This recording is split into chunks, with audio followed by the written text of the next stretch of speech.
My name is Claire Whitlock. I am 37 years old, and on Thanksgiving afternoon, my mother-in-law locked the front door with my 4-year-old twins inside. I had been at the Whitlock holiday house for 20 minutes. I was still holding the handle of my blue enamel pie carrier when I heard the deadbolt slide, then the chain catch, and then my daughters started crying behind the glass. My 10-year-old son, Jonah, stood beside me with a paper bag of rolls pressed against his chest, watching his grandmother smile at me through the window like she had already won. 19 relatives sat or stood behind her, pretending not to see what all of us could see. Marlene Whitlock put one hand on the doorframe and said, "A real grandmother does not need permission to protect what belongs to this family. My children, my husband's memory, my dignity, and something hidden in that house were all at stake."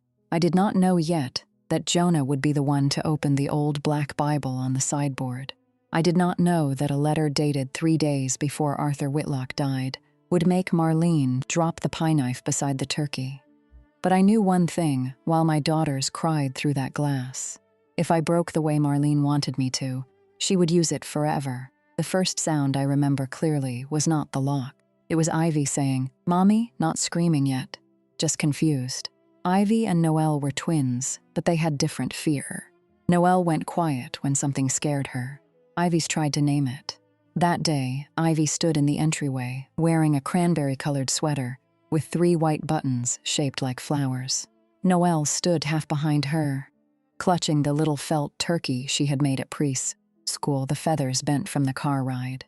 I could see them because the Whitlock front door had 2 long glass panels. "Beautiful," Marlene always said, welcoming. That detail stayed with me. Jonah looked up at me. His face was too still for a 10-year-old. Daniel had looked like that when he was trying not to make trouble in his own mother's house. "Mom," Jonah whispered. "Why did Grandma lock it?" I didn't answer right away. Inside, Robert, Daniel's older brother, shifted near the hall table. He was close enough to reach the lock, close enough to fix it with one hand. He looked at me, then at the girls, then at his mother. Marlene did not look at him. She did not have to. "Claire," she said through the glass, raising her voice just enough for the relatives behind her to hear, "You're overwrought. You've been overwrought for 2 years. 2 years. That was how long Daniel had been gone. Marlene could turn grief into a diagnosis faster than anyone I had ever met. I held up one palm, not hitting the glass, not pleading, just showing her I was there and steady. "Open the door, Marlene." Vanessa, Daniel's younger sister, lifted her phone near the dining room archway. Not high enough to be obvious. Just high enough to record me if I shouted. That was when I knew this had been planned. Not the exact shape of it, not the Bible, not the letter, not yet. But the camera angle, the locked door, the relatives already gathered in view, the twins inside and Jonah outside, Marlene's voice calm enough to sound reasonable if someone cut off the beginning. I filed all of that away while my hands went cold around the pie carrier. The blue enamel carrier had belonged to Arthur, my father-in-law. He had given it to me the first Thanksgiving after Daniel died. It was old, chipped near one latch, and heavier than it looked. Arthur had said, "You bring the pies every year anyway. Might as well carry them like you mean it." Marlene had hated that. She hated any evidence that Arthur saw me. Now I stood on Arthur's front porch with that carrier empty in my hand because Marlene had already taken the pies inside. That was the part she never understood. She always wanted what I brought. She just did not want me. Welcome back to By Then I Knew, where the people who were expected to stay silent finally tell the whole thing in their own words.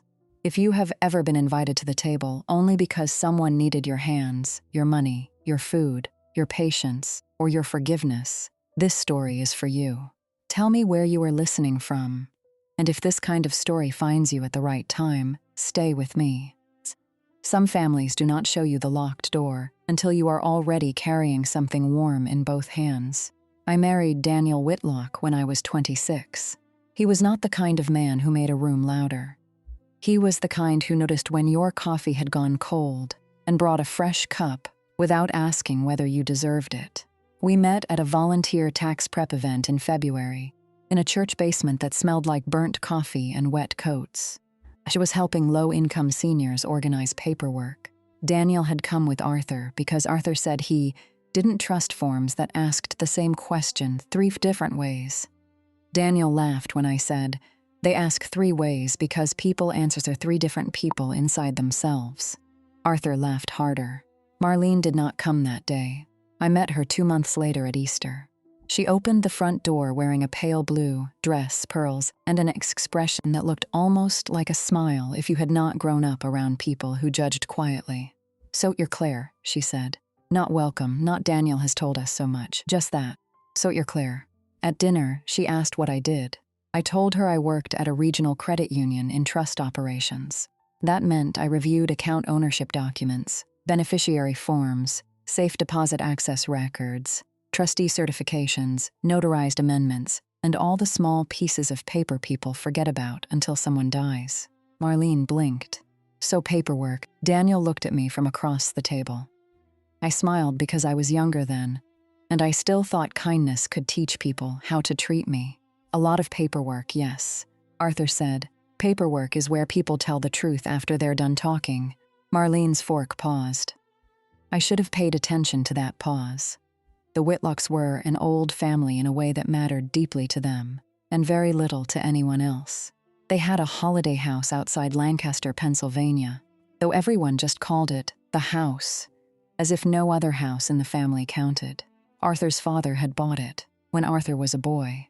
It was white clapboard with black shutters, a wide porch, an apple tree near the side fence, and a dining room table that could seat 20 if children squeezed at the corners.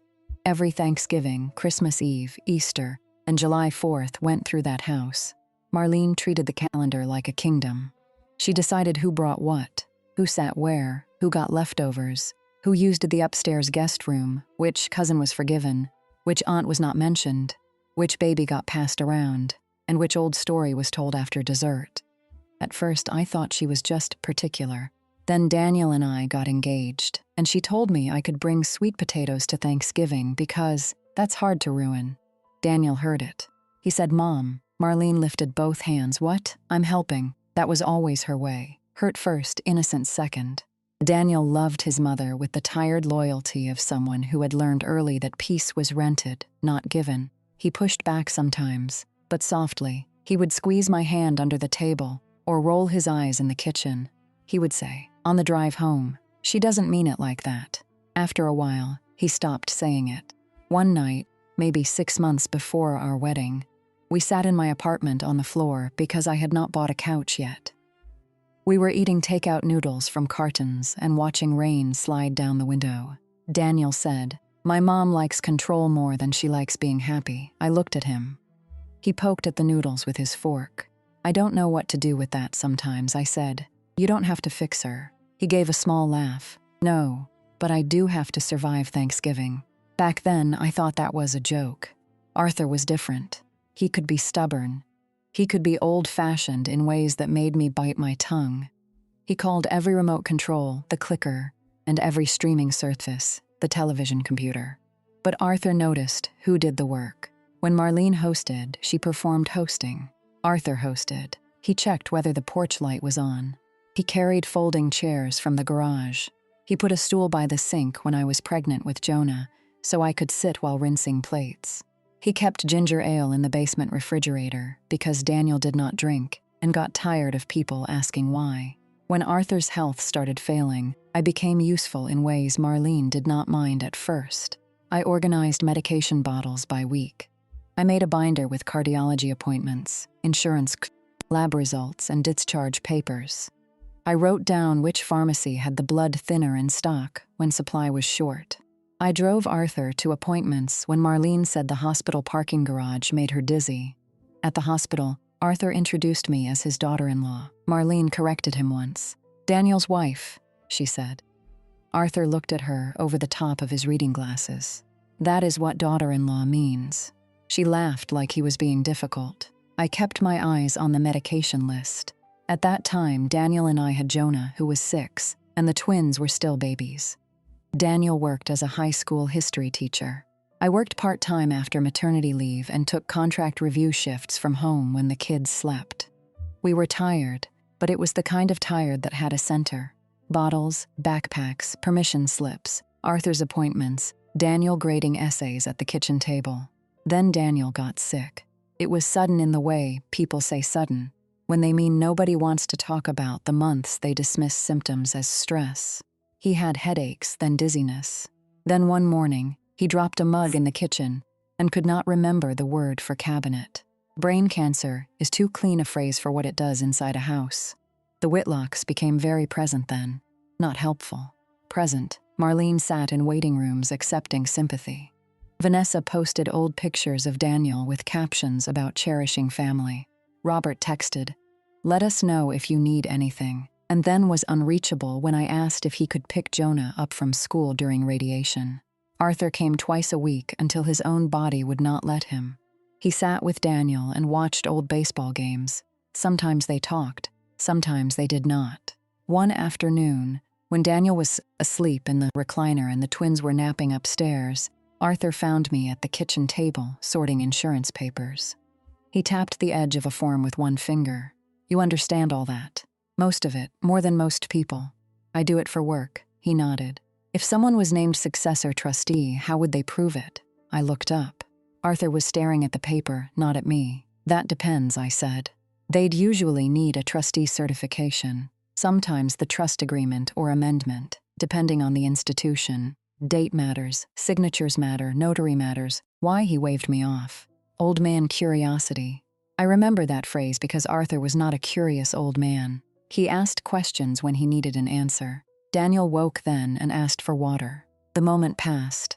I did not understand yet why that question mattered. Daniel died on a Tuesday morning in October. Jonah was 8. Ivy and Noelle were 2. Marlene arrived at our house 40 minutes after hospice called the funeral home. She did not hug me. She walked into my kitchen and began opening cabinets. "We'll need coffee," she said. "People will come." I was sitting on the bottom stair with Daniel's wedding ring in my fist. I had not yet told Jonah. The twins were watching cartoons in the living room because I could not stand the silence. "Marlene," I said, "not now." She turned around slowly. "Claire, this is not the time to fall apart." That was the first time I understood what she would do with my grief. She would call it instability whenever it blocked her. Arthur died 9 months after Daniel. By then, I had become the kind of widow people praise because it makes them feel less guilty, capable, strong, holding up well. I packed lunches, I signed field trip forms, I paid the mortgage. I answered condolence texts with heart emojis because words took too much from me. I brought the children to see Arthur even when Marlene made it clear she thought I came too often. The last time Arthur saw the twins, Noelle put stickers on his walker. Ivy fed him half a cracker. Jonah read from a book about planets. Arthur watched them with watery eyes, then looked at me. "Keep them together," he said. "I will." "No," he said. His voice was thin but sharp. "I mean it." Marlene came in carrying a tray of tea and said, "Arthur, don't be dramatic." He closed his eyes. 3 days before he died, I missed a call from him. I was in a meeting at the credit union, reviewing a beneficiary dispute between 2 brothers who had not spoken in 12 years until their mother's account became payable. Arthur left a voicemail. His breathing was rough. "Claire, it's Arthur. There's a letter. Don't let her tell you what I meant." I wrote it down. That was all. I saved the voicemail because I saved everything in those days. Not because I understood it. Because when enough people rewrite your life around you, proof becomes a kind of oxygen. After Arthur's funeral, Marlene stood in the church reception hall, wearing black lace and receiving people like a queen whose king had inconvenienced her by dying. She told everyone, Arthur wanted the family traditions protected. When I hugged her, she held me by the elbows and said into my ear, "The children will need the Whitlocks more now." I said, "They need all the people who love them." Her fingers tightened. Of course, but her eyes said something else. The year after Arthur died, invitations changed. Marlene stopped asking if we could come and began telling me when to drop the children off. Christmas Eve text. "The girls can come at noon so they don't get overstimulated." Easter text. "Jonah can ride with Robert if that's easier for you." 54th text. "You may want a quiet day alone." "I'll keep the children overnight," I answered politely. "We'll come together. No overnights yet." "Thanks, but I'll drive them." Every answer made her colder. Vanessa started making comments in front of the kids. Aunt V loves when Mommy lets you come. Grandma's house is your real family house. Maybe one day Mommy won't be so nervous, Jonah noticed. He noticed everything after Daniel died. Children do not always understand adult cruelty, but they understand temperature. They know when a room changes around their mother. One Sunday after lunch at the holiday house, Jonah asked me in the car, "Are we half Whitlock?"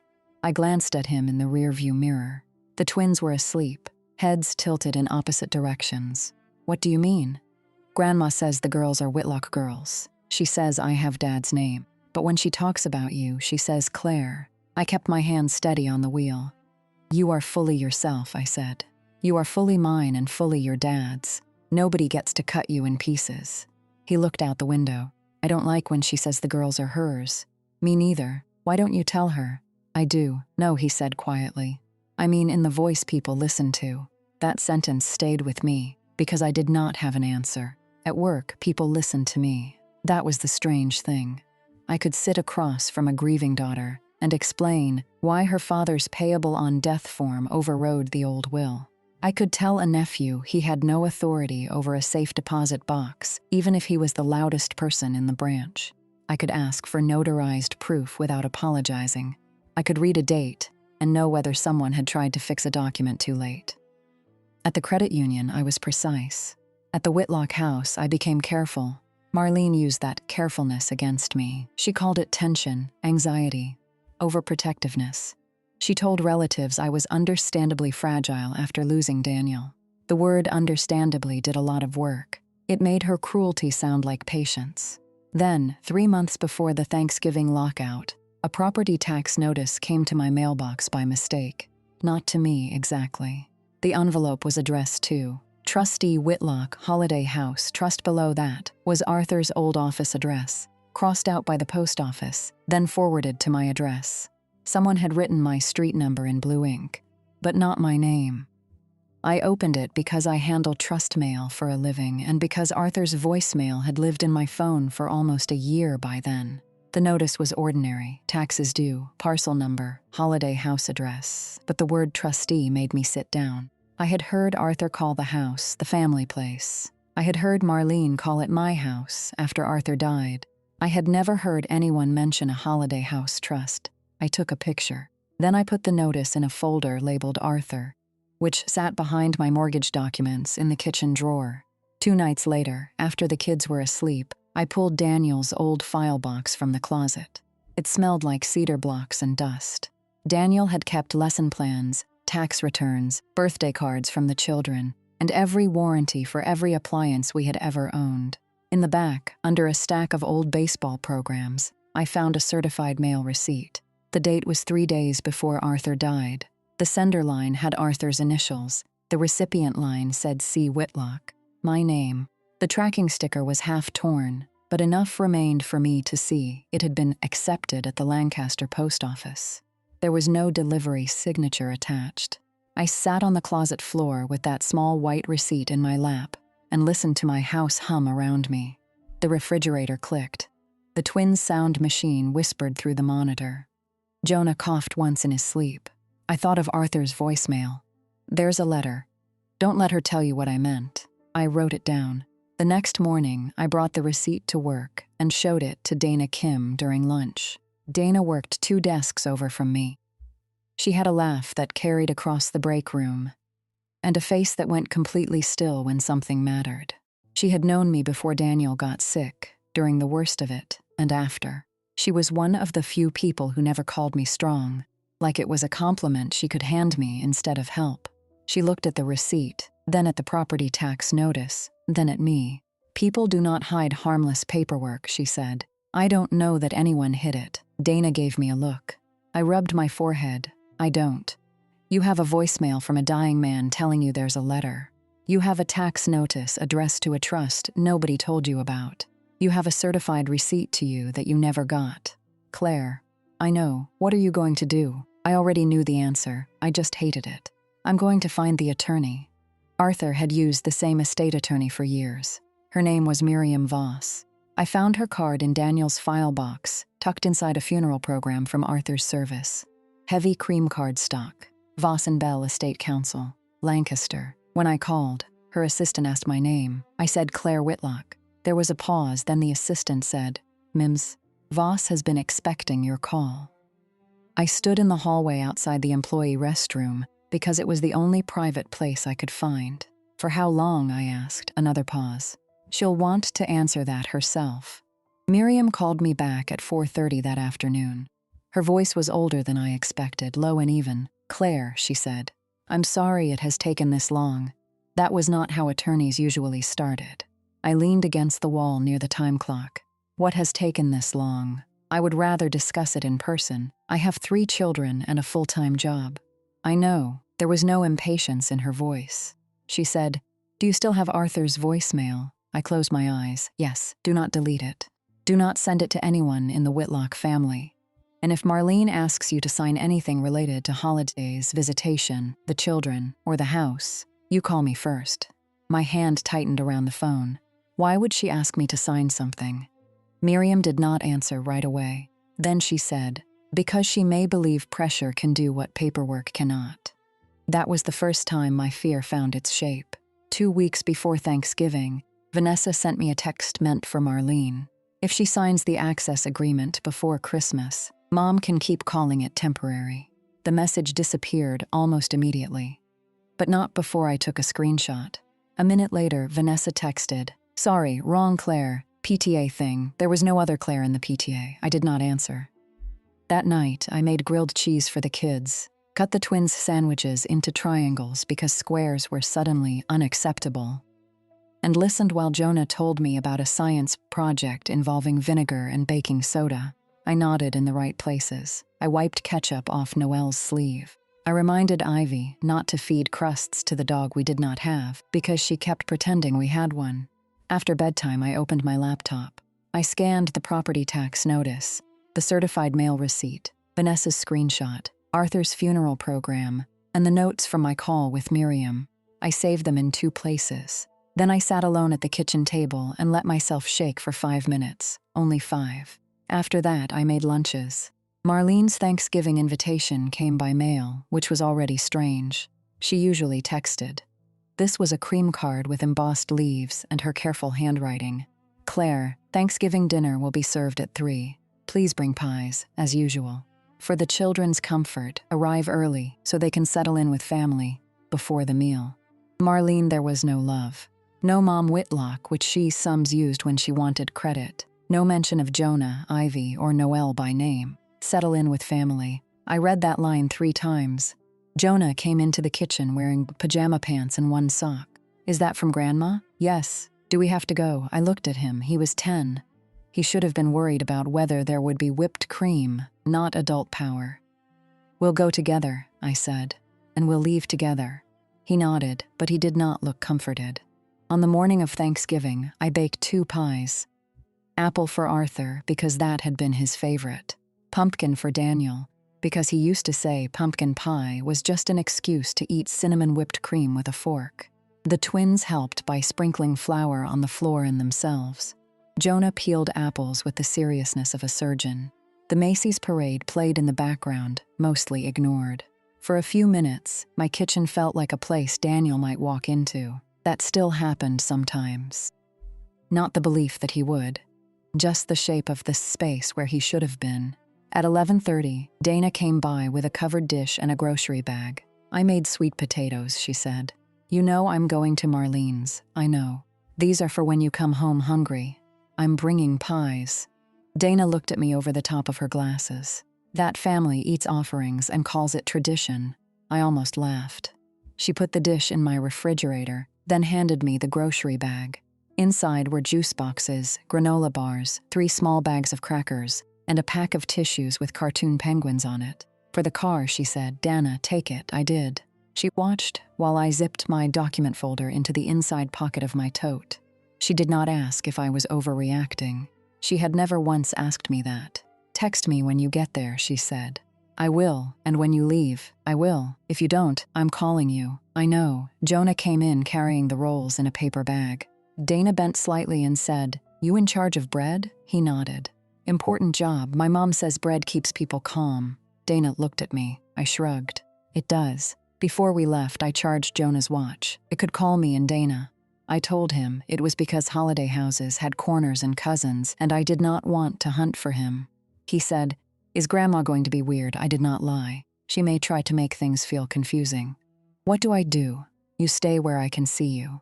You do not go upstairs without me. You do not get in anyone's car. And if you feel unsure, you come to me. What about Ivy and Noelle? I'll keep them with us. He looked down at his shoes. Mom? Yes. If Grandma says Dad would want something, does that make it true? I had to turn away for a second and check the oven knobs, even though they were already off. No, I said. People can use a loved person's name to get what they want. That does not mean the loved person agreed. He nodded slowly. Then he picked up the rolls. The drive to the Whitlock holiday house took 42 minutes. I know because I looked at the dashboard clock too often. The twins sang half of Jingle Bells, even though it was Thanksgiving. Jonah sat quiet beside the rolls, watching brown fields and bare trees pass outside the window. The sky had that flat November color that makes every house look like it is waiting for snow. When we pulled into the gravel drive, I noticed 3 things immediately. Vanessa's SUV was parked across the little path to the side gate. There was a new chain on the gate itself. And several relatives were already standing in the front room. Not the kitchen, not the dining room, but where they could see the porch.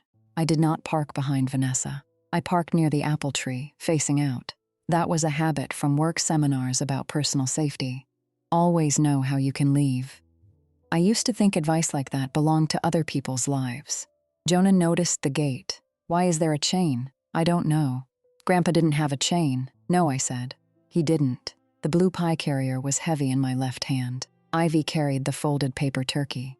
Noelle carried nothing because she had decided her hands were sleepy. Jonah held the rolls. Marlene opened the front door before we knocked. She wore a dark green dress, an apron with embroidered pumpkins, and Daniel's mother's gold cross at her throat. Her hair was sprayed into a silver helmet. Her lipstick was perfect. "My babies," she said. She crouched and held her arms out to the twins. Ivy went halfway to her, then looked back at me. "Say hello," I said. Noelle tucked herself against my leg. Marlene's smile tightened. "Still shy? She's 4. They grow out of that faster when they're not clung to." Jonah moved closer to me. Marlene's eyes flicked to him. "Jonah, you're tall." He held out the rolls. "Mom made me carry these. How helpful. Not my sweet boy, not come here, not anything warm. Helpful." She stepped aside. "Come in before the heat gets out." The house smelled like turkey, sage, furniture polish, and Marlene's vanilla candle that always burned too strong in the entryway. The old black Bible sat on the sideboard under the mirror. It was open to the family record pages, which struck me as odd because Arthur had kept it closed unless he was reading from it. I looked at it for half a second too long. Marlene saw me looking. "That was Arthur's," she said. "I know. I thought it should be out today." "Did you?" Her eyes sharpened. Then she smiled toward the twins. "Girls, Grandma has little pumpkins on the dining room table. Come help me count them." "I'll take their coats first," I said. "Oh, don't fuss." She reached for Ivy's hand. "They'll be warm." Ivy looked back again. I should have stopped it right there.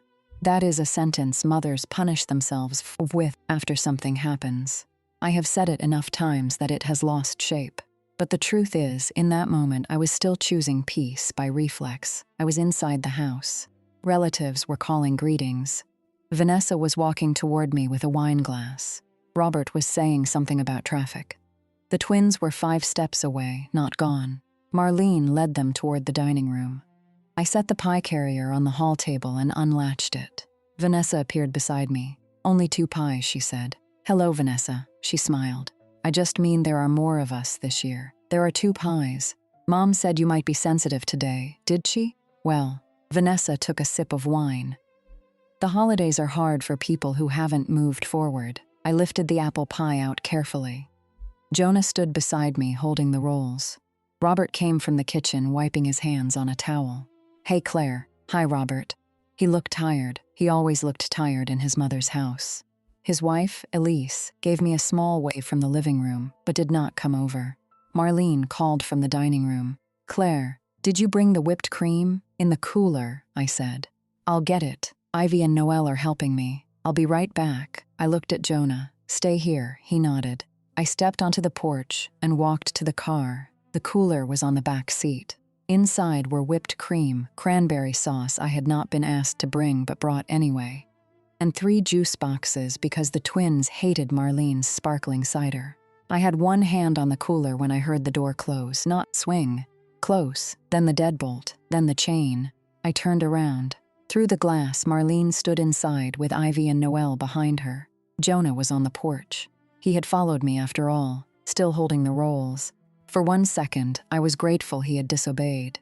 Then Ivy said, "Mommy?" The cooler stayed in the car. I walked back to the door with my empty hand lifted, so everyone could see I was not rushing, not pounding, not giving Vanessa the picture she wanted.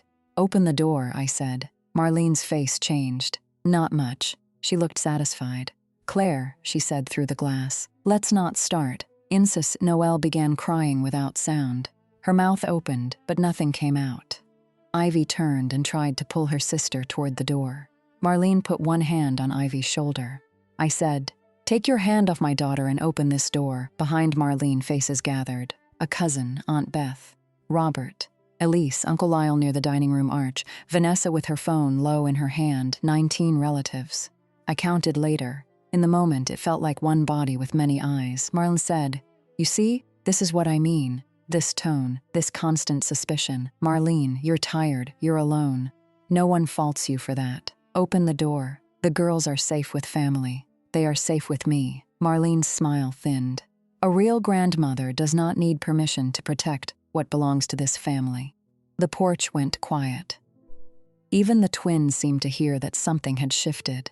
Jonah whispered, "We don't belong to her." I touched his shoulder. "I know." Robert moved. It was small. 1 step toward the door. His hand lifted halfway. For a moment, I thought he would do it. I thought grief, decencies, memory, something would move through him stronger than fear. Then Marlene said, "Robert." 1 word. He stopped. His hand dropped. He looked at me through the glass and mouthed something. Maybe sorry. Maybe don't. Maybe nothing at all. That was his almost moment. And when he failed it, something in me went very still. I had been waiting for years for someone inside that family to do the right thing loudly enough to count. Watching Robert lower his hand, I understood that waiting had become another locked door. Vanessa shifted her phone. I looked directly at her lens. "Vanessa," I said calmly, "are you recording my children crying?" Her face flushed. She lowered the phone. "Don't be dramatic." Aunt Beth said something I could not hear. Marlene raised her voice again. "Claire, if you calm down, we can discuss this like adults. My daughters are behind a locked door. They are not in danger. They are crying. They cry with you all the time, I'm sure." Jonah inhaled sharply. I squeezed his shoulder before he could speak. Then a woman's voice came from the yard. "Claire?" I turned. Nita Alvarez, Arthur's next-door neighbor, was crossing the grass in a red cardigan with her phone already in her hand. Nita was 60. Maybe a little older, with gray hair pulled into a low braid and house slippers that were not meant for wet grass. She carried a folded blanket over one arm. I had met her during Arthur's illness. She brought soup. She took trash cans back from the curb. She remembered the twins' names. Marlene called her the neighbor woman, like kindness was a lower social class. Nita came up the porch steps and looked through the glass. Her face changed. "Oh no," she said softly. Marlene's smile vanished. She unlocked her side of the window latch and cracked the narrow panel beside the door, just enough for her voice to carry. "Nita, this is a private family matter." Nita looked at the twins, then at Jonah, then at me. Children crying behind a locked door stopped being private. Marlene shut the panel. Nita handed Jonah the blanket. "Here, sweetheart." Jonah took it automatically. Then she looked at me. "Come stand on my porch. You can still see the door from there. Your hands are shaking, and your son does not need to watch them enjoy that." I looked down. My hands were shaking.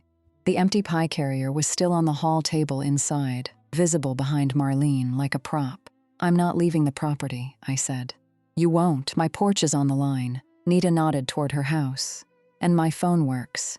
I did not want to move away from the door. Every cell in my body said stay as close to the twins as possible, but Nita was right. Marlene wanted my face pressed to the glass. She wanted panic. She wanted footage. I bent toward Jonah. We're going right there. We can see them. His eyes were wet, but he nodded. As we stepped off the porch, Ivy cried harder. I turned back and lifted both hands so she could see my palms. I'm right here, I said loudly. Mommy is right here. Noelle pressed her felt turkey against the glass. That image is still hard for me to talk about. Nita's side porch had a clear view of the Whitlock front door. She wrapped the blanket around Jonah's shoulders, though he was too proud to admit he wanted it, and put a glass of water on the railing for me. Call, she said. I called the non-emergency sheriff's number first because the children were visible, physically unharmed, and I knew if I called screaming, Marlene would use that too. My name is Claire Whitlock, I said. My mother-in-law has locked my 4-year-old twins inside her residence and is refusing to open the door to their legal parent. I am outside with my 10-year-old son. The address is, my voice stayed calm. That cost me more than screaming would have. The dispatcher asked questions. I answered. Address. Weapons? None visible. Children's ages. Who owns the home? I paused there. I am not certain how ownership is currently titled, I said.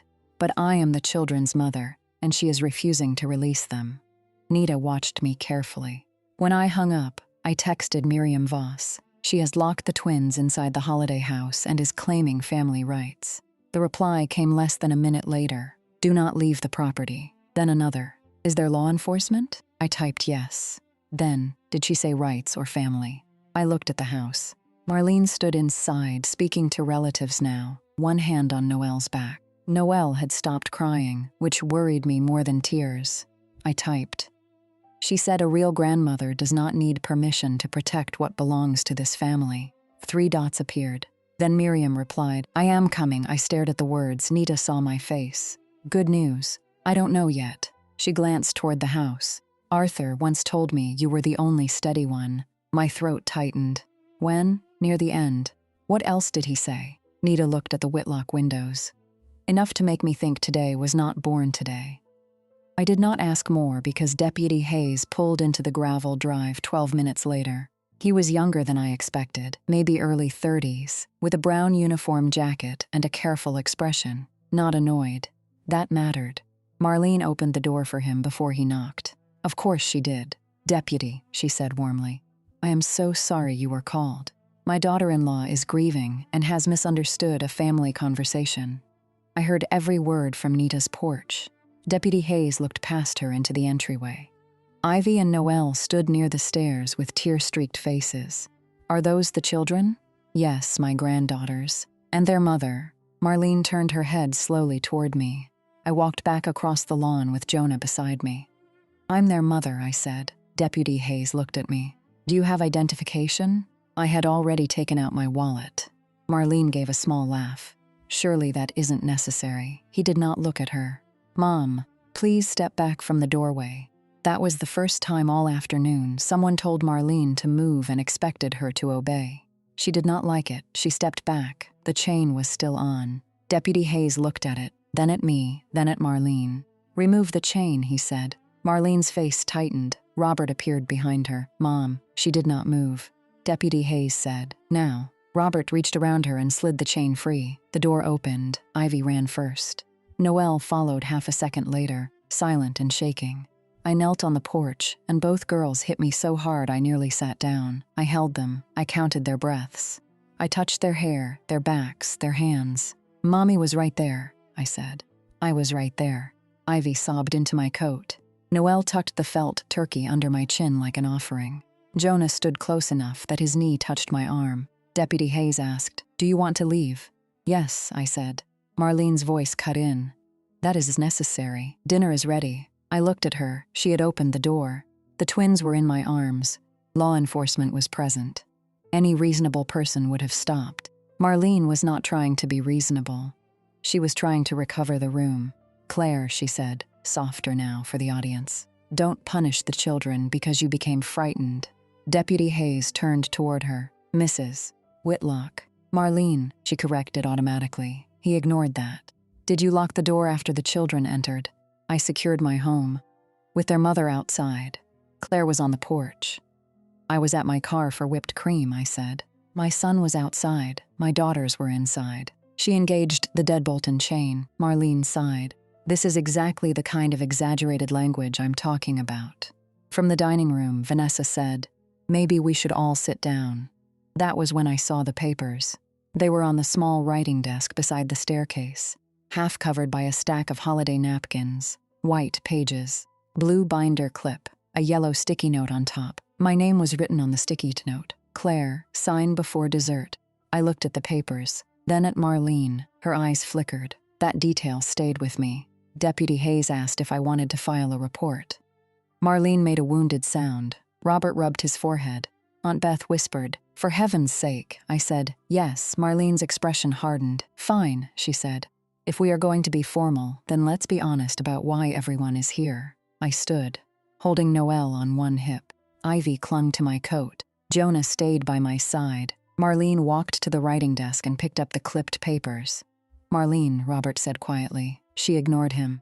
"This family has bent over backward for Claire," she said, turning toward the relatives. "We have given her space. We have respected her grief. We have allowed her to make every decision for Daniel's children without interference. Daniel's children, not mine."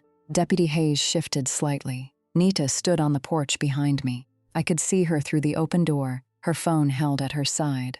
Marlene continued, "But these children are Whitlocks. They deserve stability. They deserve traditions. They deserve access to the home their grandfather built for them." Uncle Lyle was standing near the dining room arch. His face had gone pale. Marlene held out the papers. Claire was asked to sign a simple holiday access agreement. Nothing more. Just a reasonable schedule, so the children are not kept from their family whenever their mother has an emotional reaction. I looked at the papers but did not take them. "You locked my daughters inside to make me sign that." Gasps moved around the room, not because they were shocked by what she had done, but because I had named it plainly. Marlene's mouth flattened. "I protected them from a scene. You created the scene." Vanessa stepped forward. "Claire, you're embarrassing yourself." Jonah looked at her. "No, she isn't." The room went quiet. Vanessa blinked as if she had forgotten children could speak. Marlene looked at Jonah with that same chilly patience she used on me. "Sweetheart, adults are talking." Jonah's jaw tightened. He looked so much like Daniel then that I had to look away for half a second. Marlene placed the agreement on the hall table. "Sign this and we can all sit down. Refuse, and I will have no choice but to pursue formal grandparent rights." I said nothing. She mistook silence for fear. That was her mistake. She kept going. "I have spoken to people. I know what courts look at: stability, family connection, a mother's willingness to support healthy relationships." Deputy Hayes was writing now. Marlene saw him writing and changed her tone. "I'm not threatening you, Claire. I'm begging you to think of the children." "You begged by locking a door?" Her eyes flashed. For 1 second, the soft grandmother mask slipped. "This house has always followed my rules," she said. "Arthur knew that. Daniel knew that. Everyone in this room knows that. You married into this family, Claire. You did not become its owner." The word owner hung there. Uncle Lyle whispered, "Marlene, don't." I heard him. So did she. She turned on him. "Don't what, Lyle?" He looked down. Marlene laughed once, sharp and small. "Arthur would be ashamed of this." Jonah moved before I could stop him, not toward Marlene, toward the sideboard. "Grandpa wouldn't like people yelling on Thanksgiving," he said. His voice shook, but he kept walking. The old black Bible sat under the mirror. Its cover was cracked at the corners. Arthur used to read the Thanksgiving blessing from it, still had enough breath. Jonah remembered that. Of course he did. Marlene saw where he was going. "No," she said quickly, too quickly. Every adult in that room felt it. Jonah stopped with his hand above the Bible. Marlene tried to laugh. "That's old, honey. Leave it alone." Jonah looked at me. I did not know what was in that Bible. I knew only that Marlene was afraid of it. I shifted Noelle higher on my hip and said, "It's all right, Jonah." Marlene stepped toward him. Deputy Hayes stepped too. "Mom," he said. Marlene stopped. Jonah opened the Bible. For a moment, nothing happened. Then a folded envelope slid from between the family record pages and landed on the sideboard. It was cream-colored, thick, and yellowed at the edges. My name was written across the front. Claire, not Mrs. Whitlock. Not Daniel's wife, Claire. My breath caught. Marlene whispered, "Give me that."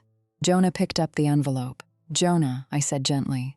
"Bring it here." Marlene moved again. I looked at her and said, "Don't touch it." My voice was quiet. That was what made her stop. Jonah brought me the envelope with both hands. Noelle lifted her head from shoulder. Ivy pressed against my side. The whole house seemed to hold its breath. The seal had already been opened. That mattered.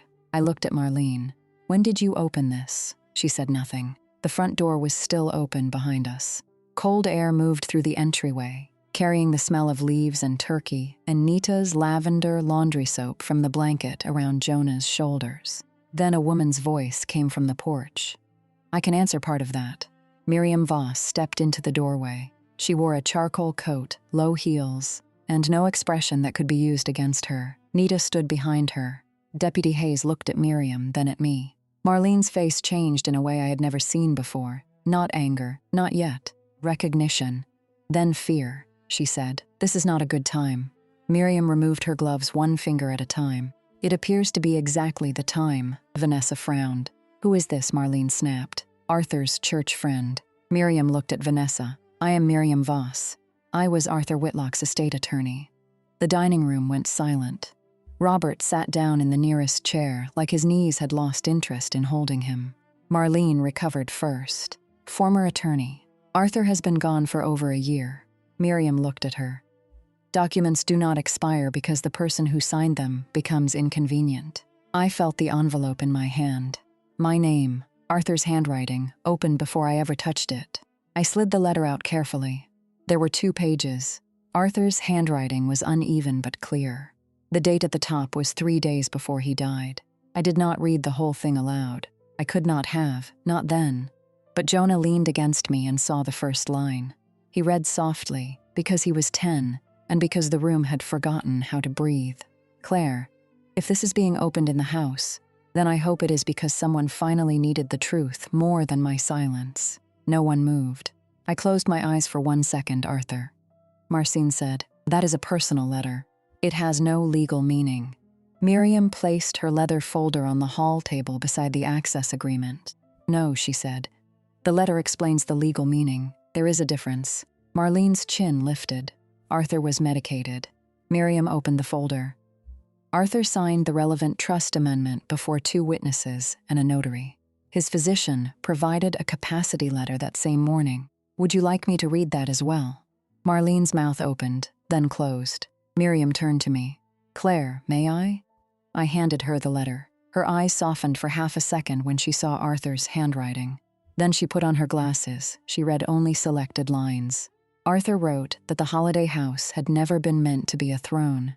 He wrote that the purpose of the trust was to keep the house available for his grandchildren and their families in a way that was safe, fair, and not controlled by whoever could make the most noise.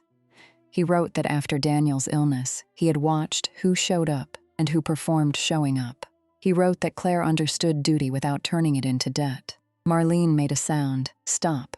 Miriam did not stop. She read the line that changed the room. "For that reason, I have named Claire Whitlock as successor trustee and guardian of the Holiday House Trust for the benefit of my grandchildren, including Jonah, Ivy, and Noelle Whitlock, with full authority over use, access, scheduling, maintenance, and exclusion of any person who uses the property to pressure, isolate, or endanger them."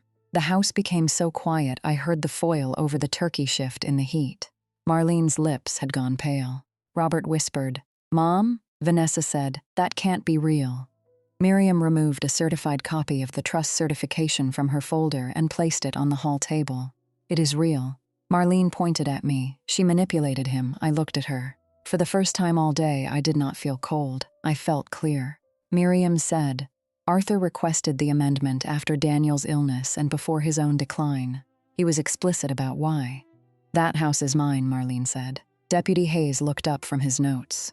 Miriam's voice did not change. "No, you were granted occupancy conditioned on compliance with the trust's purpose. You were not granted ownership. You were not granted authority over minor beneficiaries. You were not granted the right to exclude their mother while keeping the children inside." Marlene looked around the room, searching for rescue. Aunt Beth looked at the floor. Robert stared at the clipped access agreement. Vanessa's phone was no longer in her hand. She must have slipped it into her pocket. Uncle Lyle spoke then. His voice was rough. "Arthur told me," he said. Everyone turned. Marlene looked at him like he had betrayed her by becoming audible. Lyle swallowed. "He told me he was afraid you'd turn the house into a throne." Those were his words. Marlene's face twisted. "You old fool." There she was. Not the grieving widow, not the protective grandmother, not the host. Just Marlene, furious that someone had opened the wrong book. Deputy Hayes wrote again. Miriam looked at the access agreement on the hall table. "Marlene, did you ask Claire to sign this today?" Marlene said nothing. Miriam continued. "After locking her children inside the property, I secured my home. It is not your home to secure against the legal parent and successor trustee." I did not know that. I looked at the opened envelope in Miriam's hand. "You opened the letter," I said. Marlene's eyes cut to me. I asked the question slowly, because I wanted every person in that room to understand it. "When did you decide not to tell me Arthur sent this?" That was the question she could not answer. If she said she never saw it, the opened envelope proved otherwise. If she said she saw it, she had hidden it. If she said Arthur was confused, Miriam had the documents.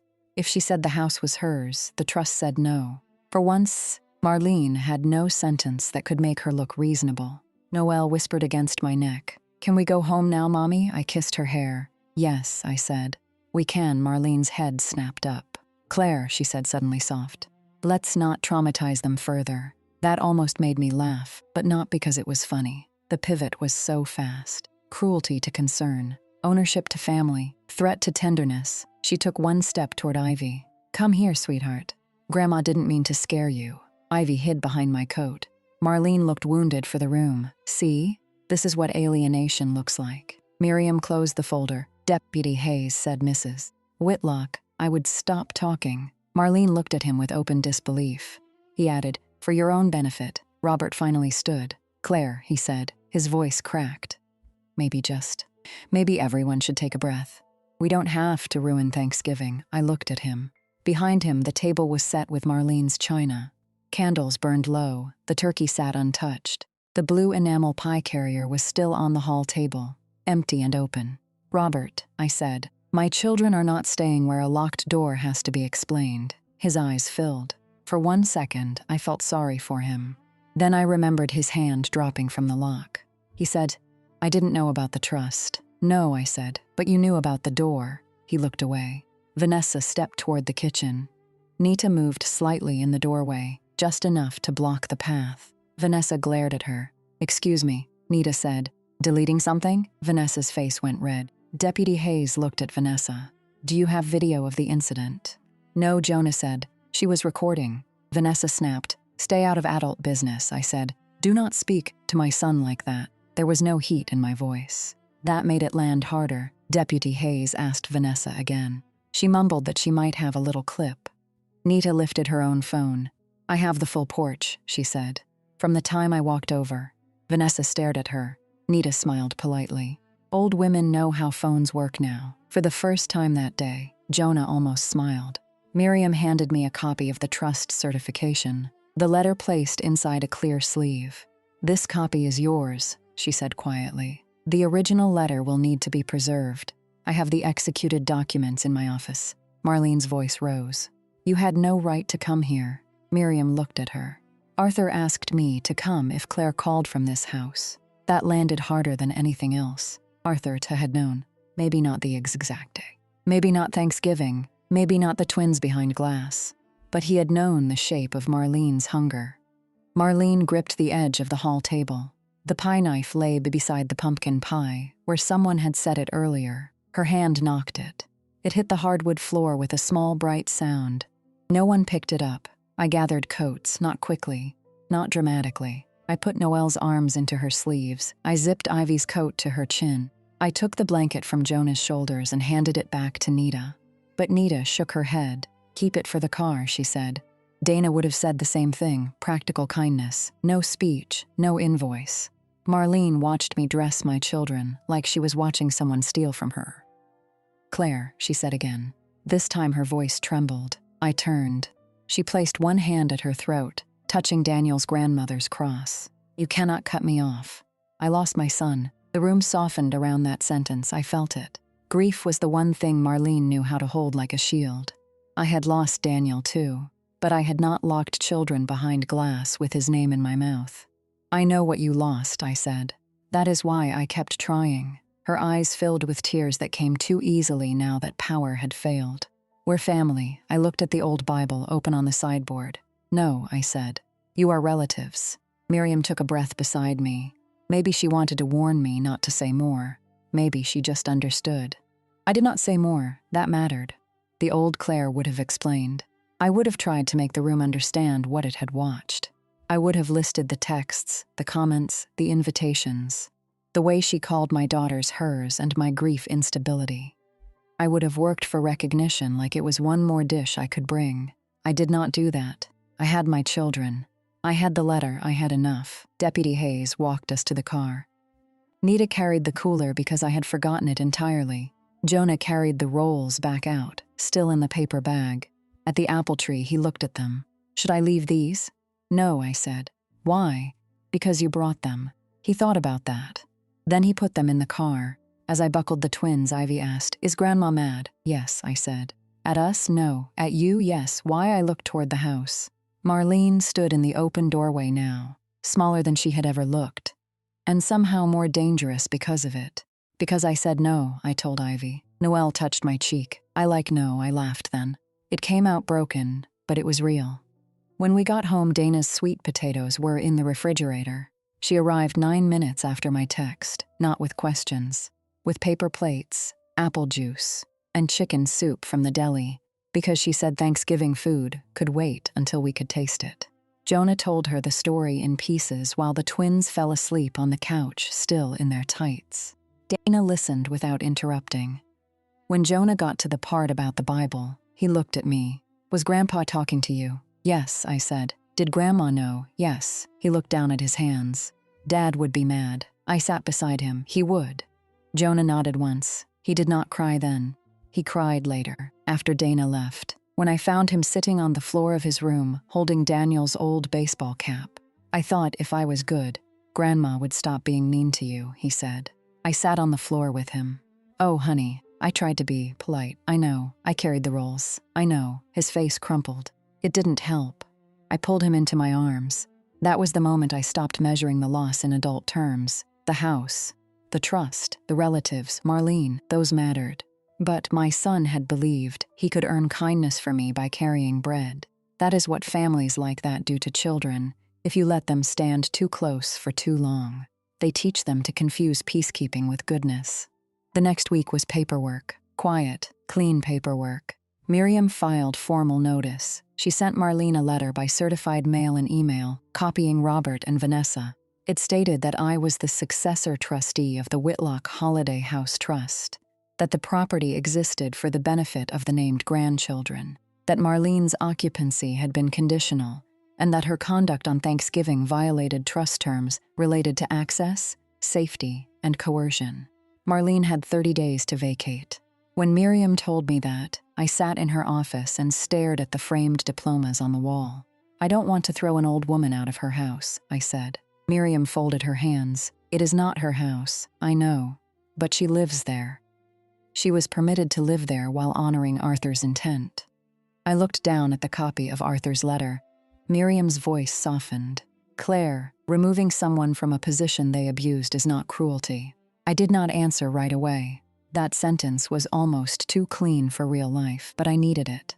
Marlene called me 14 times after receiving the letter. I did not answer. She left voicemails. The first 3 were rage. How dare you? You poisoned Arthur.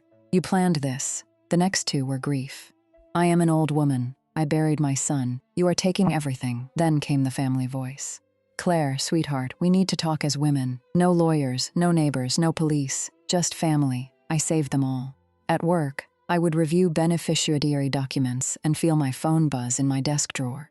I would finish the account in front of me before checking it. That was how I held myself together. One correct thing at a time. Robert called once. I answered because he almost unlocked the door, and some tired part of me wanted to know whether almost had kept him awake.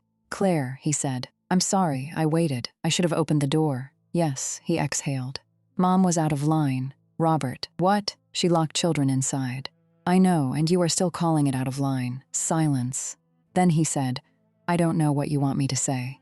That is the problem. He was quiet for a long time. Then he said, Miriam says the summer week has to be approved by you now. There it was. Not the children, not my fear, not Jonah watching him fail. The summer week. Every July, Robert's family used the holiday house for 6 days. His boys brought friends. Elise hosted a cookout. Marlene made a show of letting them use her place. I said, that will not be happening this year. Claire, come on. No, the kids look forward to it.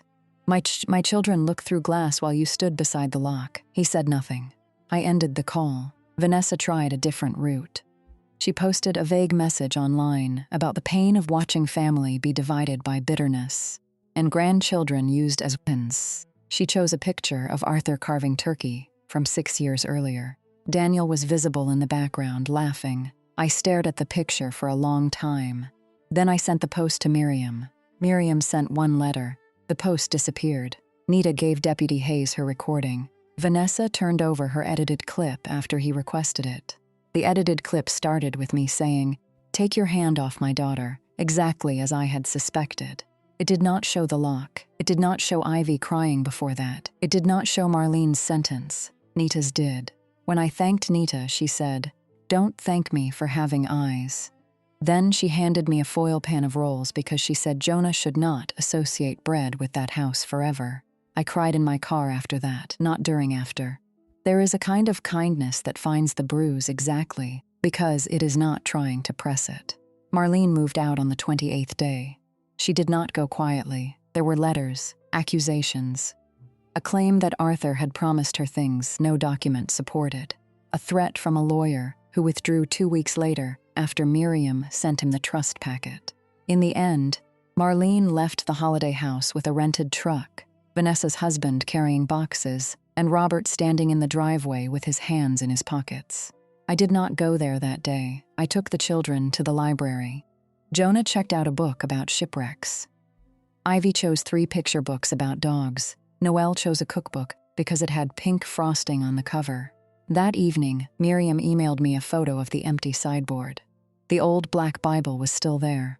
Marlene had left it behind. I went to the house 2 days later. Nita met me on the porch with coffee in a travel mug. I figured you shouldn't walk in alone, she said. I nodded because if I spoke, I would cry. The house was colder than I remembered. Without Marlene's candles and voices and clatter, it felt tired. Not haunted exactly. Just relieved and ashamed of what had happened inside it. The dining room table was bare. The carpet still had a faint mark where the pie knife had fallen. The sideboard held the Bible, a dusty glass bowl, and 1 brass candlestick. I walked to the Bible. For a long time, I did not touch it. Then Jonah slipped his hand into mine. Can we put Grandpa's letter somewhere safe? He asked. Yes, not hidden safe. I looked down at him. What do you mean? He shrugged. Like people can know it exists. So we made copies. 1 stayed with Miriam. 1 went in my fireproof box at home. 1 stayed in the trust file. The Bible stayed in the house, but not as a hiding place anymore. Over the next months, I did practical things. I changed locks. I had the furnace serviced. I found Arthur's old maintenance notebook in the mudroom, where he had written things like side porch, step loose, and dining room window sticks in rain. His handwriting made me ache in a quieter way than Daniel's did. I replaced the chain on the side gate with a latch Jonah could open. I donated 6 boxes of Marlene's old holiday decorations she had left behind and kept only the things that had belonged to Arthur or Daniel. The brass candlesticks, the roasting pan, a stack of mismatched dessert plates with tiny blue flowers, Daniel's childhood stocking found in a Caesar chest under moth-eaten blankets. The first time the twins came back, Ivy asked, "Is Grandma here?" "No," I said.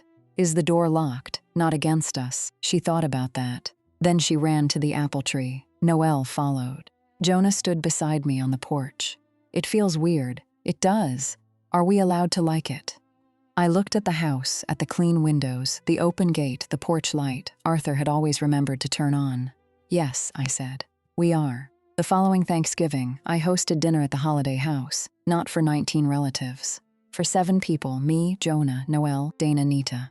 Miriam. who protested that attorneys did not usually attend clients' Thanksgivings, and then arrived with green beans anyway. Dana brought sweet potatoes.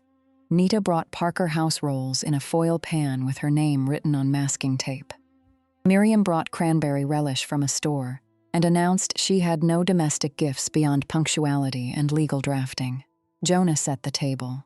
He placed the blue enamel pie carrier in the center before I could ask where it was. It had been washed, dried, and polished as much as old enamel can be polished. The chip near the latch was still there. I liked it better that way. The twins made place cards with stickers. Ivy gave everyone at least 3 hearts. Noelle drew a dog on Miriam's card, though Miriam did not own a dog. Miriam accepted this with solemn gratitude. Before dinner, Jonah looked at the sideboard. The Bible sat closed. "Can I read Grandpa's prayer?" he asked. I swallowed. "If you want to." He opened the Bible carefully, not to the hidden pages. To the marked passage Arthur used to read every year. Jonah's voice was uneven at first, then steadier. Ivy leaned against Dana's chair. Noelle whispered half the words wrong. Nita closed her eyes. Miriam looked down at her plate. I stood in the doorway between the kitchen and dining room, holding the pie server. For once, nobody told me where to sit. For once, nobody corrected the children into silence. For once, the house did not feel like it was waiting for Marlene's approval to breathe. After dinner, headlights appeared in the drive. I knew before I looked. Marlene stood outside beside Vanessa's SUV. She looked smaller in a camel coat and no apron. Vanessa stayed in the driver's seat. I went to the porch alone. The others could see me through the window. That mattered, but I did not need them to come with me. Marlene looked past me toward the dining room. "I heard you were hosting," she said. I did not ask from whom. She held a small paper bag. "I brought ornaments for the children. Daniel's ornaments. You can leave them on the porch." Her mouth trembled. "Claire, I waited." "Please," she said. "It's Thanksgiving. Yes, I am their grandmother. Yes, I made mistakes. I said nothing. I was grieving. I know. You have no idea what it is to lose a child." The old sentence, the shield. I felt Daniel there, not as a ghost, as memory, as the man who would have hated seeing his mother use him like a key. "No," I said, "I don't, and I hope I never do." Her face softened, thinking she had found the door. Then I said, "But grief did not lock my daughters inside." She looked down. For a second, she looked almost old enough for pity to reach me. Then she said, "Arthur never should have done this to me." And there she was again. Not sorry for the door. Not sorry for Ivy's tears. Not sorry for Jonah carrying fear in a paper bag of rolls. Sorry Arthur had stopped her. I put my hand on the porch rail. "You do not need my permission to be their grandmother, Marlene," I said. "You need it to come through my door." Her eyes filled with anger first, then tears. "You're cruel," she whispered. "No," I said, "I'm clear all." I went inside. I did not watch her leave. Jonah was standing near the dining room table. He had heard enough to understand and not enough to carry. That balance mattered to me. "Are you okay?" he asked. "I am. Can we have pie now?" I looked at Dana. Dana lifted both eyebrows like pie was an emergency. "Yes," I said, "we can have pie now." I cut the apple first. Arthur's pie, then pumpkin, Daniel's. The blue enamel carrier sat open on the table, not empty this time. Not waiting outside, not accepted without me. At the end of the night, after everyone left and the twins fell asleep upstairs, in the room Daniel once used, as a boy, Jonah helped me clear plates. He carried the last stack to the sink, then stopped. "Mom, yes? Do you miss having a big family?" I looked into the dining room, 7 chairs, crumbs on the table, a cranberry stain on the cloth. Nita's foil pan folded and rinsed because she said she wanted it back. Dana's sweater hanging over a chair because she always forgot something. Miriam's store-bought cranberry relish barely touched. "I miss what I thought it could be," I said. He nodded like that made sense. Then he said, "This one is better." I touched his hair. "Yes," I said. "This one is better." That night, after the children were asleep, I stood on the porch and turned off the light. The apple tree was bare. The gravel drive was empty. The side gate latch moved gently in the wind, not chained, just loose enough to sound alive. I thought about the woman I had been a year before, standing on that same porch with my daughters behind glass and a pie carrier in my hand. I wanted to go back and tell her that she would not have to prove her motherhood forever, but maybe she already knew. Maybe that was why she stayed calm. Not because she was not afraid, because her children were watching, and because somewhere inside that house, Arthur had left the truth where a child who remembered love might find it. That's my story. The blue enamel pie carrier, 19 relatives behind glass, and an old black Bible that is no longer used to hide anything. If someone in your life only values you when you are useful, take this as your sign to stop carrying warm things to locked doors. Build a smaller table if you have to. Make it safe, make it honest. And if this story stayed with you, tell me where you are listening from. Subscribe for more quiet stories with loud consequences. And remember that the people who belong at your table will not make your children cry to prove they deserve a seat.